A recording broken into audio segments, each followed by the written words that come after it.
जय हिंद साथियों। Honourable press के मेंबरान और हमारे साथी विनीत जी, कर्नल प्रदेशी, कर्नल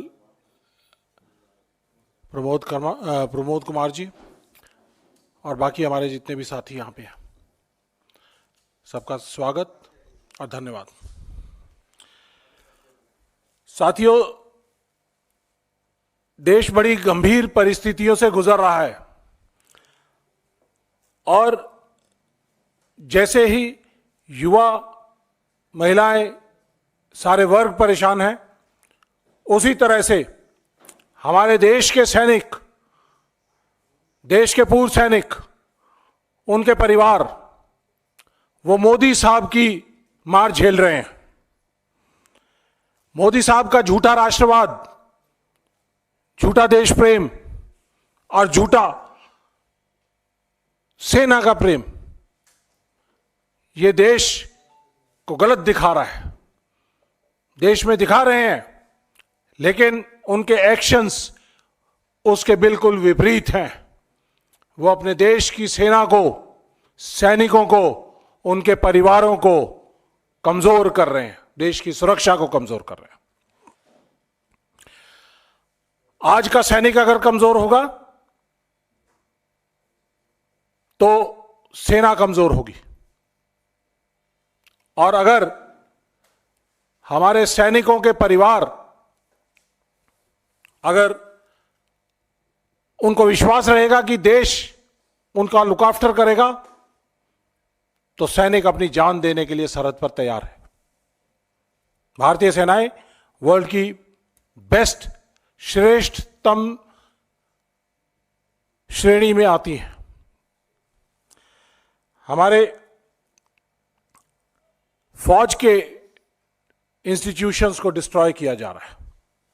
हमारी कोर डिमांड है 1 रैंक 1 पेंशन, जिसको यूपीए सरकार ने 26 फरवरी 2026 को पास किया।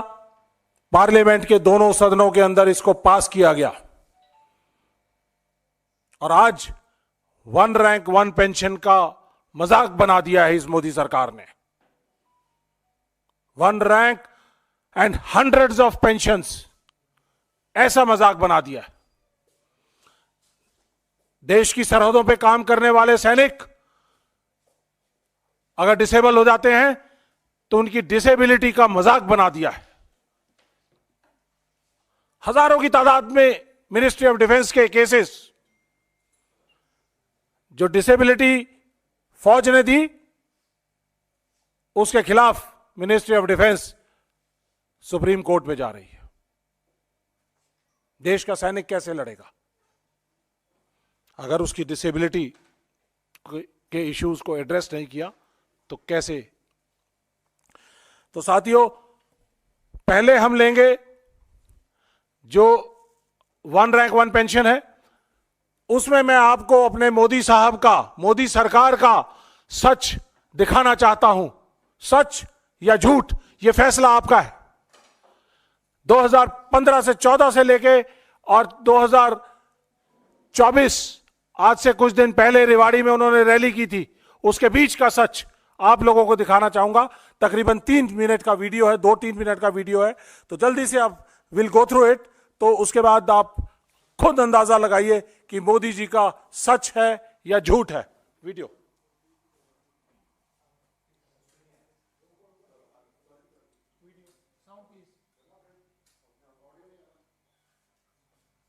कई दशकों से हर सरकार से मांग कर रहे थे 1 रैंक 1 पेंशन। ये सरकार आने के बाद हमने वादा किया था कि हम 1 रैंक 1 पेंशन लागू करेंगे, और मैं आज मेरे वीर जवानों के सामने सर झुका करके इस वादा हमने पूरा कर दिया। आज मैं संतोष की अनुभूति कर 5,500 करोड़ रुपया वितरित हो चुके हैं। जब मैंने हिसाब लगाया तो फौज को 1 रैंक 1 पेंशन का पैसा अगर देना है तो 12,000 करोड़ रुपया चाहिए। 12,000 करोड़। ये फौज के जवानों के साथ धोखा है कि नहीं है? फौज के जवानों के साथ धोखा है कि नहीं है? अगर उनको देना था तो 12,000 करोड़ रुपए का प्रबंध करना चाहिए था कि नहीं करना चाहिए था? हमने किया। और भाइयों बहनों, हमने वन रैंक वन पेंशन लागू कर दिया। 4 किस्त में पैसा देना तय कर लिया। अब तक 6,500 करोड़ रुपए हम दे चुके हैं। भाइयों बहनों, आगे वाली किस्त भी इस बजट में देने का फैसला कर लिया। इन कागज पे चीजें इकट्ठी करते करते मुझे 1.5 साल लग गया। सब बिखरा पड़ा था। पूर्व सैनिकों के नामों का ठिकाना नहीं मिल रहा था। संख्या सही नहीं मिल रही थी। मैं हैरान था। देश के लिए मरने मिटने वाले फौजियों के लिए सरकार के पास सब बिखरा पड़ा था। मैंने वादा किया, मैं वादा पूरा करना चाहता हूं, लेकिन सरकार की तिजोरी में इतनी ताकत नहीं है कि एक साथ 12,000 करोड़ रुपया निकाल दें। ये लोग तो 500 करोड़ की बात करके चले, मान लेंगे। भाइयों बहनों, ये निवृत्त फौजियों की ताकत थी कि मैंने निर्णय कर लिया और अब तक 4 किस्त दे चुका हूं। 10,700 करोड़ रुपया उनके खाते में जमा हो गए और बाकी किस्त भी पहुंचने वाला है। ऐसा ही एक संकल्प मैंने आपके सामने किया था वन रैंक वन पेंशन को लेकर के, कि वन रैंक वन पेंशन न सिर्फ लागू हो चुका है, बल्कि अब तक 35,000 करोड़ रुपए हमारी सरकार द्वारा वितरित किए जा चुके हैं। राजस्थान के मेरे वीर भाई और बहनों, मोदी ने अपने सैनिक परिवारों को वन रैंक वन पेंशन इसकी गारंटी दी थी। हमने अब तक 70,000 करोड़ रुपए वन रैंक वन पेंशन के तहत हमारे सेना के जवानों को मिल चुके हैं। यही रेवाड़ी में मैंने पूर्व सैनिकों को वन रैंक वन पेंशन लागू करने की गारंटी दी थी। रेवाड़ी की वीर धरा से लिया गया वो संकल्प मैंने आपके आशीर्वाद से पूरा किया। अभी तक ओआरओपी के तहत वन रैंक वन पेंशन के तहत पूर्व सैनिकों को करीब करीब 1 लाख करोड़ रुपए मिल चुके हैं। हम जानते हैं ग्राफ साथियों, इकोनॉमी किस तरह से ग्रो होती है मोदी साहब ने सिखा दिया है सबको। इस हिसाब से मेरे ख्याल से 5 ट्रिलियन की बात करते हैं, ये हो सकता है 15-20 ट्रिलियन तक हो सकता है 1 साल के अंदर पहुंच जाएंगे। यह है मेरे मोदी साहब का, मेरे प्रधानमंत्री जी का सच या झूठ, यह फैसला आपको करना है। यह ग्राफ मैं आपको बताना चाहूंगा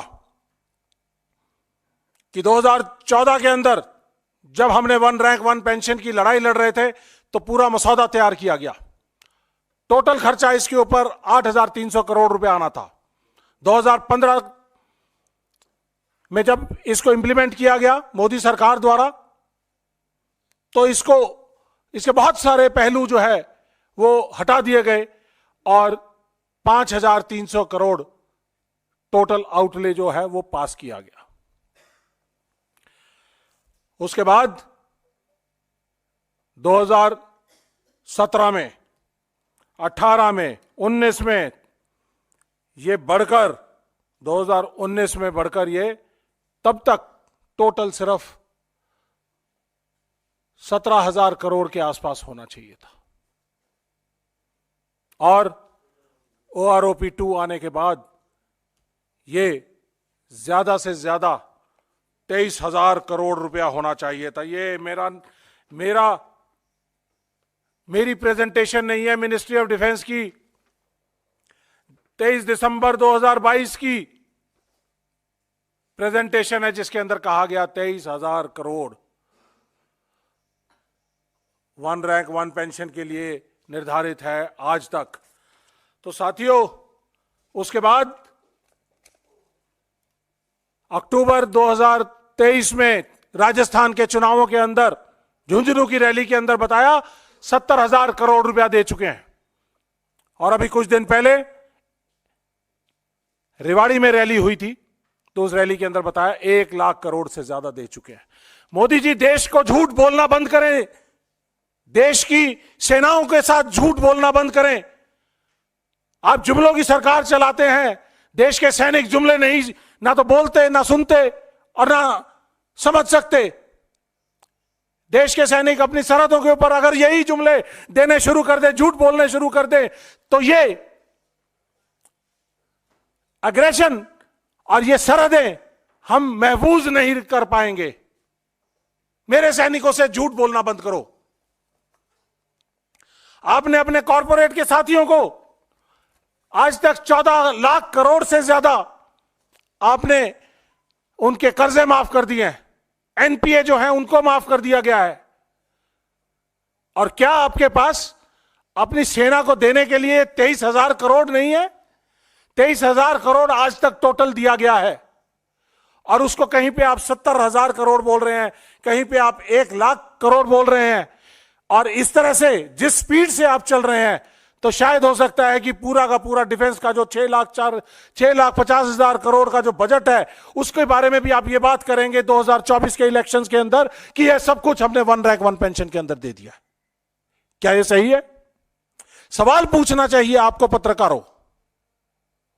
मोदी जी से सवाल पूछिए, हमसे मत पूछिए कि आप झूठ क्यों बोल रहे हैं। मजाक बना दिया आपने इस 1 रैंक 1 पेंशन का। इसके साथ साथ आज हमारे पूरे का पूरा जो सैनिक समाज है, पूर्व सैनिक समाज है, नाराज है, क्योंकि 1 रैंक 1 पेंशन की जिस तरह से इन्होंने OROP 1 के बाद OROP 2 के अंदर विसंगतियां पैदा कर दी हैं। हमारे जेसीओ जवानों को जो 12,500 करोड़ 12,500 रुपया पर मंथ के हिसाब से उनको कम मिल रहा है, उसकी लड़ाई हम जंतर मंतर पे भी लड़ रहे हैं, पूरे देश भर में लड़ रहे हैं। मैं जानना चाहूंगा आपके माध्यम से कि ये 23,000 करोड़ से लेके और जो 1 लाख करोड़ के बीच का जो 77,000 करोड़ का जो डिफरेंस है, आपने किन अपने पूंजीपति साथियों को दिया है? फौजियों को नहीं दिया, फौजी परिवारों को नहीं दिया, 1 रैंक 1 पेंशन को नहीं दिया। आपने किन अपने पूंजीपति साथियों को दिया है? यह मैं पूछना चाहूंगा आपसे। साथियों, इसके साथ साथ एक और बड़ा मुद्दा जो डिसेबिलिटी पेंशन का है। डिसेबिलिटी पेंशन, जब फौज का सैनिक कहीं लड़ते लड़ते घायल हो जाता है तो उसको दिया जाता है। डिसेबिलिटी के हिसाब से, जितनी डिसेबिलिटी है उसके हिसाब से उसको दिया जाता है।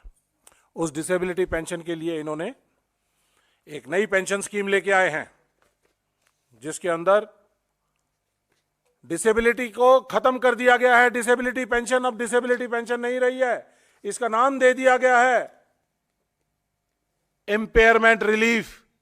और इसके अंदर यह कहा है कि ये डिसेबिलिटी पेंशन अब डिसेबिलिटी नहीं है। और ये बोलते हैं जो डिसेबल्ड सोल्जर को जो पेंशन मिलती है, उसके लिए उन्होंने लिखा है, this is not a pension and shall cease upon the demise of the recipient. अगर सैनिक को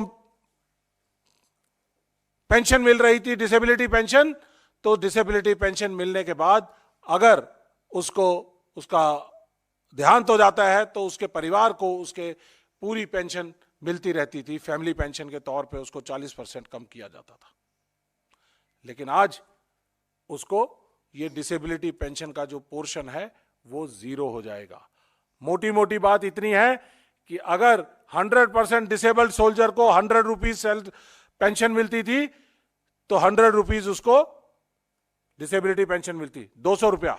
और जैसे ही उसका देहांत हुआ तो यह पेंशन 200 रुपए से घट के सिर्फ 50 रुपए मात्र रह जाएगी। 150 रुपए मोदी साहब इस पेंशन से निकालकर अपने पूंजीपति साथियों को देंगे। ये पेंशन पॉलिसी है। यह है मोदी जी का देश प्रेम, सेना का प्रेम, राष्ट्रवाद। पहले ये जो डिसेबिलिटी पेंशन थी इनकम टैक्स के परव्यू से बाहर थी। अब क्योंकि ये डिसेबिलिटी पेंशन ना रह के इंपेयरमेंट रिलीफ है तो ये इनकम टैक्स के दायरे में भी आ गई। तो जो 200 रुपए पेंशन मिलती थी तो उसके ऊपर 30% टैक्स लग के उसको सिर्फ मात्र 140 रुपए मिलेंगे। ये फर्क है। ये जो आंकड़ों का हेर फेर मोदी सरकार कर रही है देश के सैनिकों के साथ, इसका कितना आउटले है? टोटल आउटले सिर्फ 4,000 करोड़। मोदी जी 14 लाख करोड़ एनपीए में आप माफ कर सकते हैं अपने सैनिकों को, पूर्व सैनिकों को जिन्होंने लड़ते लड़ते घायल हुए हैं, उनको 4,000 करोड़ नहीं दे सकते? उस 4,000 करोड़ की लूट करने के लिए आपने नई पेंशन पॉलिसी निकाली है और इसको डिसेबिलिटी पेंशन को खत्म करने का काम किया है। शर्म आती है मुझे आप पे, आपके राष्ट्रवाद पे शर्म आती है, आपके सेना के प्रेम के ऊपर शर्म आती है। आपको कोई अधिकार नहीं कि आप सियाचिन में जाकर, कारगिल में जाकर, दराज में जाकर हमारे सैनिकों के साथ होली और दिवाली मनाएं। नहीं चाहिए ऐसी होली और दिवाली आपके साथ। हमें चाहिए तो सेना के घायल साथियों का सम्मान चाहिए, उनके परिवारों का सम्मान चाहिए। हमें 1 रैंक 1 पेंशन चाहिए। और इसका एक और पहलू, जो डिसेबिलिटी पेंशन्स किसी सैनिक को मिल रही थी उसके खिलाफ मोदी सरकार की मिनिस्ट्री ऑफ डिफेंस उनके खिलाफ सुप्रीम कोर्ट में जा रही है। आर्म्ड फोर्सेस ट्राइब्यूनल्स, उन्होंने जो फैसले किए हैं उन फैसलों के, सैनिकों के हक में फैसले किए हैं और उन फैसलों के खिलाफ पीआईएल अभी दायर की गई है। ऐसी ही पीआईएल पहले 2019 में भी दायर की हुई थी। और 2019 के अंदर इलेक्शंस, क्योंकि जनरल इलेक्शंस आ रहे थे, तो उस समय पर मोदी जी ने इसका संज्ञान लेते हुए वो सारे के सारे केसेस सुप्रीम कोर्ट से विड्रॉ कर दिए। आज फिर तकरीबन 3,000 के करीब ऐसे केसेस हैं जो डिसेबल्ड सोल्जर्स के आर्म्ड फोर्सेस ट्राइब्यूनल ने उनके हक में फैसले किए हैं और उसके बाद उसके खिलाफ सुप्रीम कोर्ट के अंदर और हाई कोर्ट के अंदर मोदी सरकार जा रही है। सुप्रीम कोर्ट ने कहा है कि जिस मेडिकल कंडीशन के अंदर आप एक सैनिक को सेना में भर्ती करते हो तो रिलीज के टाइम पे उसकी वही मेडिकल कंडीशन होनी चाहिए। उसके तहत अगर उसकी कोई भी मेडिकल कंडीशंस में फर्क होता है तो वो सेना के स्ट्रेस, स्ट्रेन, लड़ाई और सब चीजों को संज्ञान में लेते हुए वो सैनिक की डिसेबिलिटी मानी जाए। ये कहा है उन्होंने, the supreme Court has already ruled that the benefit of doubt is to be given to soldiers disabilities irrespective of manner of exit from service and whether the disabilities have occurred in peace or field। ये supreme court कह रहा है, मैं नहीं कह रहा हूं, supreme court ने माना है। लेकिन मोदी सरकार इसको नहीं मानती है। मोदी सरकार के खिलाफ, मुकुल रोहतगी जी के खिलाफ स्ट्रिक्चर्स भी पास किए गए और कहा गया कि this is causing loss to the state and embarrassment to the government. The supreme court had thereafter passed strictures against MOD for challenging settled pension cases by the AFT armed forces tribunals. आज 2023 के अंदर ऐसे ही 3,000 से ज्यादा cases हैं। मोदी सरकार, आपको मैं यहां से आपके माध्यम से कहना चाहूंगा कि इनको तुरंत प्रभाव से वापस किया जाए और सोल्जर्स को सम्मान दिया जाए। आखिर में एक और बड़ा मुद्दा है, जो सोल्जर्स हमारे देश की सेवा करके वापस आते हैं, रिटायर्ड हो जाते हैं, उनको मेडिकल स्कीम है, ex serviceman contributory health scheme, जिसकी जरूरत थी 10,000 करोड़ रुपया। मोदी साहब ने आज तक 2023 और 24 का जो बजट था उसके अंदर इसका सिर्फ 4,700 करोड़ रुपए का प्रोविजन रखा, और 4,700 करोड़ के अंदर हमारे पूर्व सैनिकों के जो मेडिकल कंडीशंस हैं उनका ध्यान नहीं रखा जा सकता। जब आर्म्ड फोर्सेस ने 10,000 करोड़ मांगे थे तो आपने उनको 4,700 करोड़ क्यों दिए? जितने भी एम्पेनल्ड हॉस्पिटल्स हैं वो हमारे पूर्व सैनिकों की मेडिकल फैसिलिटीज नहीं दे पा रहे हैं।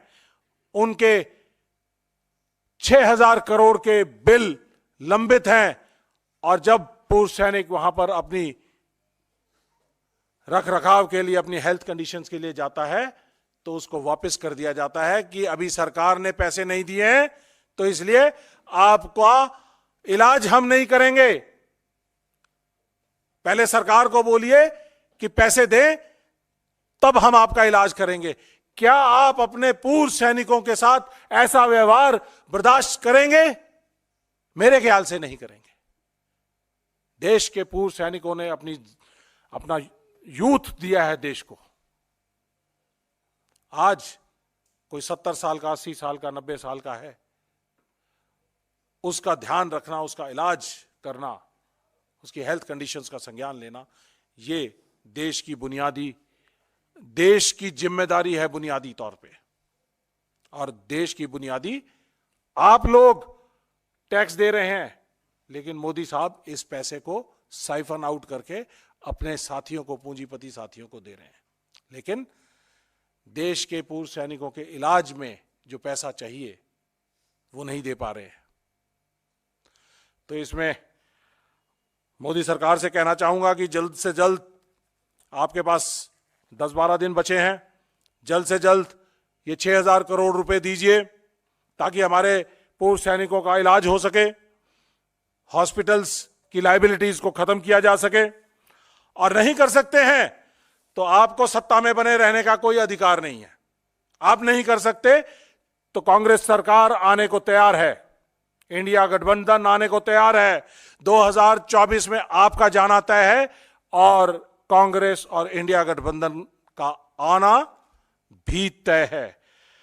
और मोदी जी, आपको याद दिलाना चाहूंगा, एक संज्ञान के माध्यम से रामधारी सिंह दिनकर जी ने अपनी रचना रश्मि रथी के अंदर कहा था, जब श्री कृष्ण पांडवों के लिए 5 गांव मांगने गए थे कि महाभारत का युद्ध ना हो, लेकिन दुर्योधन वो भी दे ना सका।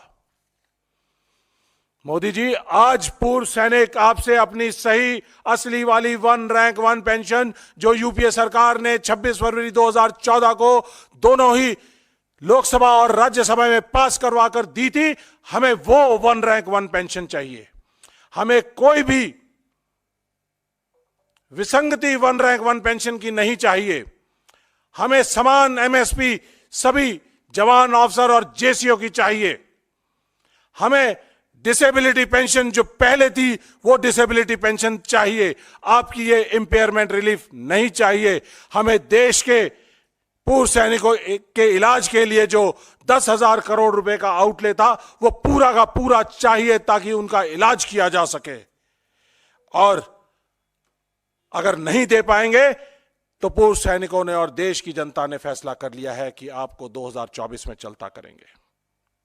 मैं सिर्फ यही कहूंगा, रामधारी सिंह दिनकर जी की रचना में जैसा उन्होंने कहा था, जब नाश मनुज पर छाता है तो पहले विवेक मर जाता है। दुर्योधन वह भी दे ना सका, आशीष समाज की ले ना सका। मैं ये पैरेलल्स ड्रॉ करना चाहता हूं कि मोदी जी वो भी दे ना सके, आशीष समाज की ले ना सके, उल्टे हरि को बांधने चले, जो था असाध्य उसको साधने चले।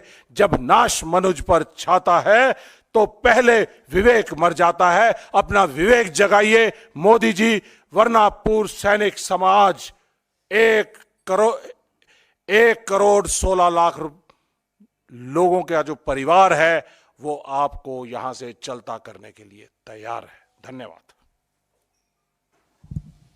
सवाल जी। Thank you very much. आपके जो सवाल हों इसी इशू पे, रिक्वेस्ट ये है कि इसी मुद्दे पर जो भी सवाल हों उनका कर्नल रोहित चौधरी जवाब देंगे। Yes, we have taken up issues. हमारी मल्टीपल ऑर्गेनाइजेशंस हैं, इंडियन एक्स सर्विसमैन मूवमेंट ने, मेरे पास अभी लेटर्स यहाँ नहीं है, लेकिन हमने पूरा अपना 14 पॉइंट का हमने डिमांड्स जो हैं वो मिनिस्ट्री ऑफ डिफेंस को दिया है। Directorate of ex serviceman welfare DSW, उनके साथ मीटिंग्स हो चुकी हैं, सब बात मान रहे हैं, लेकिन देने को तैयार नहीं है। मिनिस्ट्री ऑफ डिफेंस आगे ले जाती है, सेना बार बार कह रही है, सेना ने ये पॉइंट सितंबर 2023 में जो आर्मी कमांडर्स कॉन्फ्रेंस थी उसके अंदर ये बड़ा पॉइंट था, और भी बहुत सारी चीजें थी, लेकिन ये भी एक पॉइंट था। इसको उन्होंने संज्ञान नहीं लिया, भेजा हुआ है, लेकिन मोदी साहब के पास फुर्सत नहीं है कि सेना के बारे में बात कर सके या सेना को दे सके।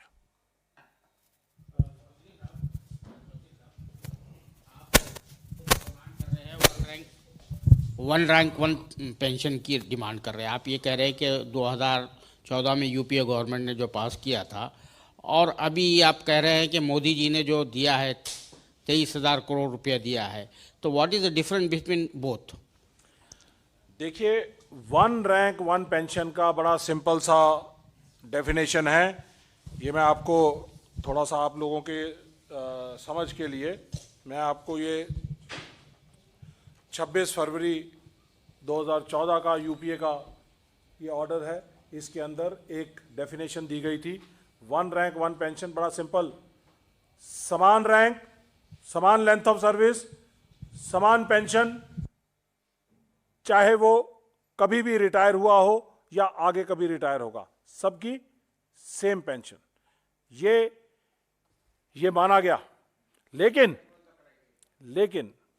ये क्राइटेरिया, अगर ये माना, ये इंप्लीमेंटेशन ऐसे होती तो आज कोई भी विसंगति पैदा नहीं होती, लेकिन उन्होंने उसको इस तरह से ना देकर वन रैंक वन पेंशन की जगह वन टाइम एनहेंसमेंट दी है, जो 2014 में हुई। 2014 में जो डिमांड कर रहे थे, टोटल आउटले था 8,300 करोड़ का। जब नवंबर 2015 में ऑर्डर निकाला तो उसके अंदर इसको रिड्यूस कर दिया गया 5,300 करोड़ में, तो 3,000 करोड़ गायब हुए। तो कहीं ना कहीं तो फर्क हुआ। उसके अंदर यह कहा गया कि जो वॉलंटरी रिटायरमेंट आते हैं तो उन लोगों को इससे वन रैंक वन पेंशन से दूर रखा जाएगा। क्यों? फौज में पेंशनधारी तभी बनता है जब उसकी 20 साल की सर्विस हो जाती है ऑफिसर, जवान 15 साल की सर्विस हो जाती है, तब उसको पेंशन मिलती है। हमारे यहां कोई सिस्टम नहीं है वॉलंटरी रिटायरमेंट का। पूर्व सैनिक वो तभी बनता है जब 15 साल उसके पूरे हो जाते हैं, पेंशनधारी बन जाता है। तो उसको क्यों महरूम रखा गया? तो ये बहुत सारी चीजें हैं, इन्होंने लगातार, हम इस बात को उठा रहे हैं। 2019 के अंदर इसकी इक्वलाइजेशन की गई, वन रैंक वन पेंशन के हिसाब से हर साल इसकी इक्वलाइजेशन होती है। लेकिन जब इक्वलाइजेशन आप 5 साल में करोगे तो 5 साल में हर साल 12 महीने रिटायरमेंट्स होती हैं, हर एक की अपनी अपनी अलग अलग पेंशन होगी। 12 गुना 5 60 पेंशन एक रैंक की, और अलग अलग सर्विस हुई तो कितना कॉम्बिनेशन, अगर परमिटेशन कॉम्बिनेशन अगर बनाना चाहे तो हजारों तरह की पेंशन बन गई। तो ये फर्क है। हमारा सिर्फ सवाल ये है कि आप देश से और देश के सैनिकों से झूठ नहीं बोल सकते। आपने 1 लाख करोड़ कैसे बनाया जब 2022 के अंदर टोटल आउटले अभी तक का 23,000 करोड़ था? कोई बात नहीं, ठीक है। तो ये सब 23,000 करोड़ था, तो आज उसको 1 लाख करोड़ कैसे बना दिया? मैं सवाल सिर्फ एक पूछना चाहूंगा कि 70,000 करोड़ अगर अक्टूबर 2023 में था, तो आज 3 महीने के अंदर वो 1 लाख करोड़ कैसे हो गया? 30,000 करोड़ कहां बढ़े?